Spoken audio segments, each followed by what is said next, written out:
Hi everybody, my name is Kian Zhang and welcome to my podcast.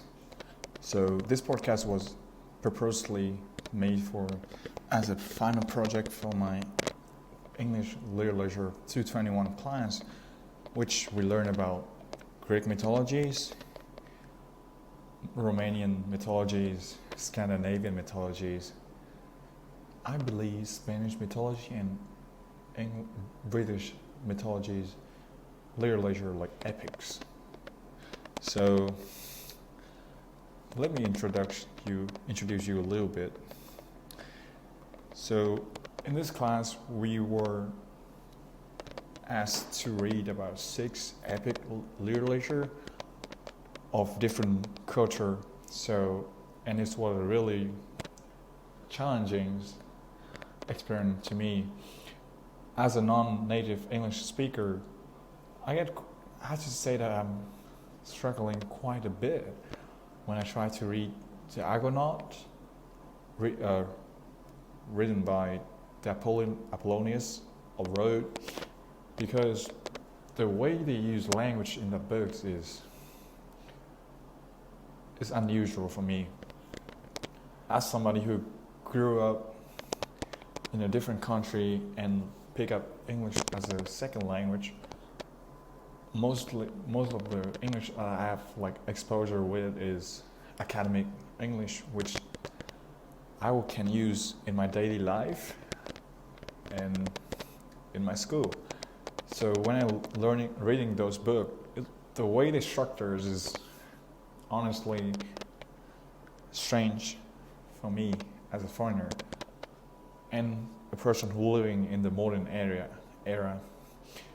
So imagine if you refer to me, you have to refer all my title, what I have done in the past, achievements, and maybe my bloodline, which is really interesting because it gives you a time to reflect back into your bloodlines, which people usually neglect about.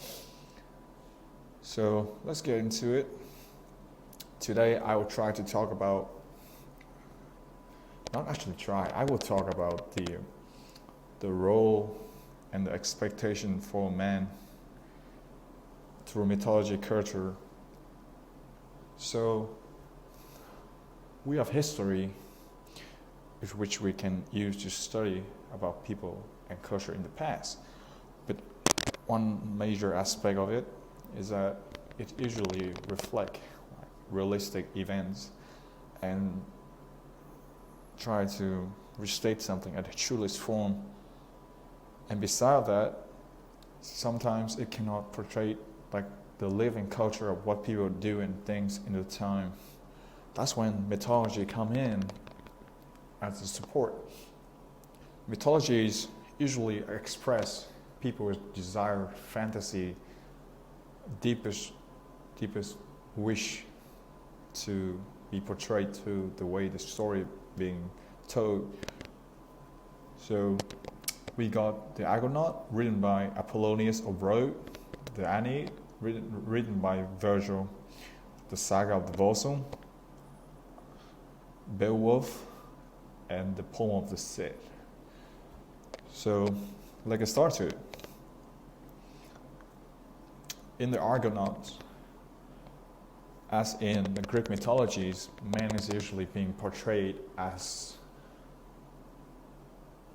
a stronger gender, which is usually represented by warrior, heroes,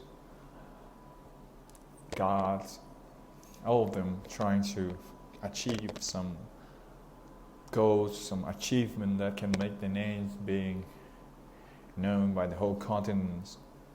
That's what most people do in The Argonaut. When Jason received a quest from his king to go to get the golden fleece, he being supported by a lot of the Argonauts on his ship Argo, being helped by the goddess Hera, and why do people will go risk their life for it, for something they did not have to do? The simple answer is they want to make a name for themselves. In the world, there are God, demigod who achieve lots and lots of inhuman achievement. It become like every boy's desire to see them, look at them as a figure that they want to achieve one day, and that's why those boys grew up into men, and as a man, they go out, risk their life to pursue the fame of being known as the heroes. Lots of them lost their life during the trip, but in the end, they believe this is worth it, as their life have been destined by fate. We move into the Romanian culture, as in the Aeneid, where he lost his home, his wife, carried his father and his son, traveling on the sea for like 7 years to get to Rome, Italy, to build the Roman Empire, where would be the origin of the empire, that one of the greatest empire in the history of the mankind, leading by Caesar. That's not the main point of the story though. So, in the saga of Volsung, where we explore about the Scandinavian mythologies as well as Beowulf, we actually see that man in this thing is usually a violent being who always try to seek to resolve any field by violence. They just never try to talk it out. Yeah, throughout history, not just history, but mythologies, what people usually remember about was wars and what they, like how much severe it caused and did, but people usually overlook what the good things they do. That's why in the mythologies we learn in this class, most of them just emphasis on war, battle between men. How is it? In the Argonaut, there's an island that's being controlled by women. It made possible because all the women there decided they don't want to live with a man anymore, as their men always keep cheating on them, not being faithful. So they all join together, decide to kill all the men in the city, in the kingdom. That's also an example of how like the woman has always been suppressed by the man in the house, as the man can be unfaithful, go out and cheating with another woman. That make the woman, who always has to stay home, take care of the family, start to get anxiety, depression. I believe depression has not appeared at the time, but they might have like the inner pressure that forced them to kill their husband, his son. This is not just a common thing, not just a rare thing in that area, but also nowadays. Man is usually blamed for when somebody being unfaithful in a relationship. But now, women is also play a similar role. But that's a little bit off topic, so let's move back. Men are portrayed as warrior, need to be brave, need to take care of other people, need to protect his people, and has to willingly to sacrifice his desire, his temptation for the better good, for the greater good. For example, in the Aeneid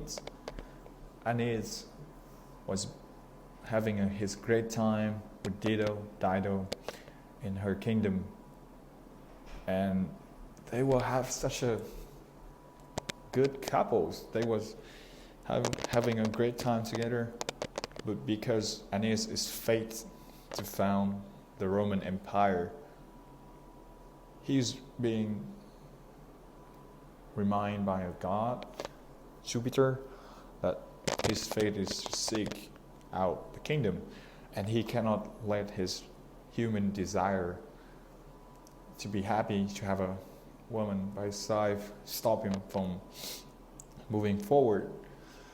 That's why he left Dido, which inevitably caused her death, but he still had to do it in the end. Moving to the saga of Volsung and Beowulf, the Scandinavian culture is different, where revenging on your kins is usually unheard of, because they really value the bond of the blood. So if somebody killed one of my relative in a time, if I were a Scandinavian, I will carry a purpose to seek for vengeance for my kind. That's what they want us to do. That's what they expect it. That's just the core value, just to be strong, being tough, have to deal with many things, just to protect your honor and faith in God, in destiny, where they're willing to kill themselves, fight to death, just to protect their honor, and they all blindly believe that their life is destiny by fate, and they cannot do anything to change it. So they will just fight and let it be. Those expectations does not stray far away from the modern era, where they put expectation on both gender, but today we're focusing about men. As a man, they need to be able to make enough sufficient amount of money to take care of his family, need to be tough, need to be the father figures for his children, where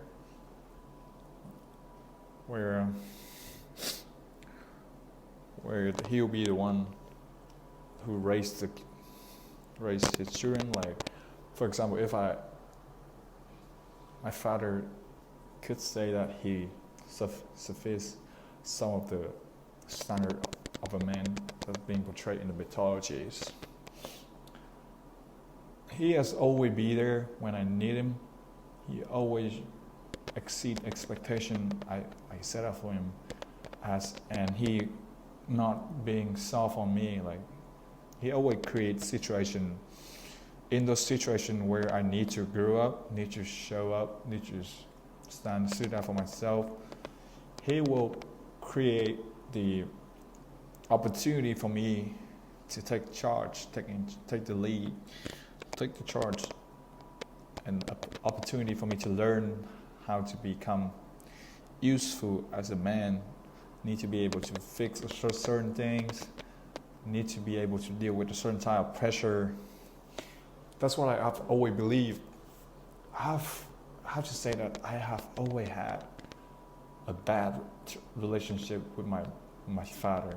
We just never able to talk it out, because whenever we try to have a conversation, one of us will start to throw a tantrum. Like, usually me. I usually get pissed off by his advice, because his language is not matching with my language. That's the way he tried to explain them to me, does not match me. But since last year, when I started to move to United States to study, it has been a different story.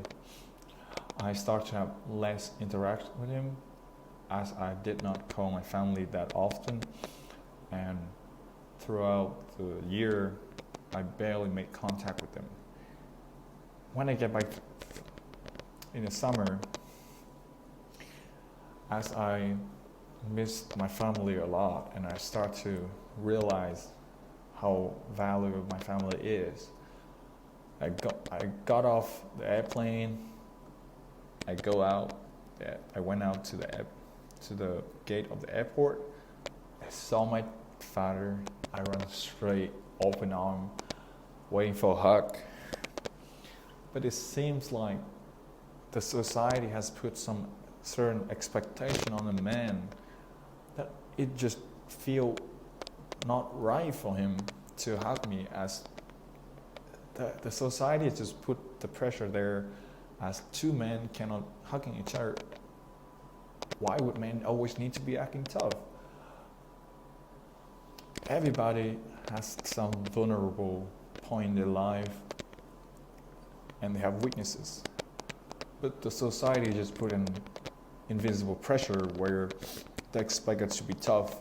We cannot cry when we need to, and we has to be there to show up to protect our family. But we also have a weak time where we need somebody to stay by our side to cheer me up, to cheer. But maybe they wanted to motivate ourselves. Yeah, that might be the way it is. I've been struggling with this idea for a while, and taking this course, reading through those epic literatures, actually gave me a good opportunity to reflect on myself, where those qualities of a heroes is what I was aiming for before. This is what people might call toxic masculinity in this time, but I believe that that's some certain characteristic or qualities that some people should actually aiming for, as they would need it to improve their life if they're in a rut. And the lesson has always been in history and through mythologies. We can always look back in the past and see what people at the time did.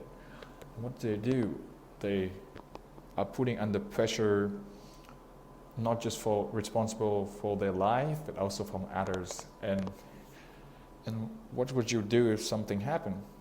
You have to stand up and take the responsibility. You have to stand up and take the responsibilities. In the Aeneas, when Aeneas was being entrusted with Pallas' life by his father, he's supposed to lead Pallas to show him what the leadership is in the war, and also responsible for bringing him back safely. But sadly, Pallas was being killed by Turnus, and which leads to the battle between Aeneas and Turnus. Pallas was just like Aeneas' son, such they have a good bond. That's why Aeneas was seeking vengeance for Pallas and ended up killing Turnus because he saw Pallas' belt on Turnus, which fueled up his anger. Many people would say that, oh, you should learn how to forgive someone, since hateful and vengeance only cause damage to you. But in those times of the history, violence is usually the only way to solve problems, since man has always been expected to fight it out, not talk it out like nowadays.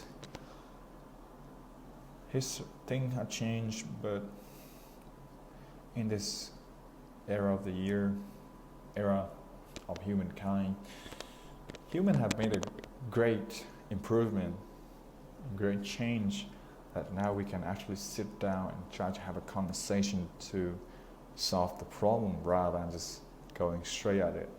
And I believe that is what we should aiming for nowadays.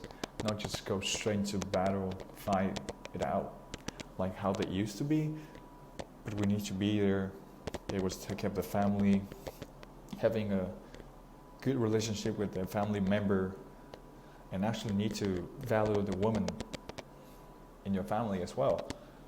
In those stories, women has always been used as political tools to create bond between families, and the woman usually cannot go against their father words, and it's usually end up in a catastrophe that might take out their life. Nowadays, it's a different situation where women can stand for themselves, which I really enjoyed it, as we have the same voice the same opportunity to voice out our desire. And this has made a great step in humanity, as I believe everybody should have the equal chance to voice out there what they want. Therefore, throughout the books and throughout literature, I actually learned a lot about what the expectation was set out for man in ancient and modern societies, where man was always being put as has to be a figure, has to be someone being tough, has to take care of others, but they also need to learn how to take care of themselves and be kind to people around them, since they are not just responsible for themselves, but they also need to be there to protect other people, as well as being a good role, play a good role in a society where many things is being changed around. Just in the last 10 years, women start to speak more of their right, which is a good thing, since women has always been suppressed by the society with men, and men has always been suppressed by the society.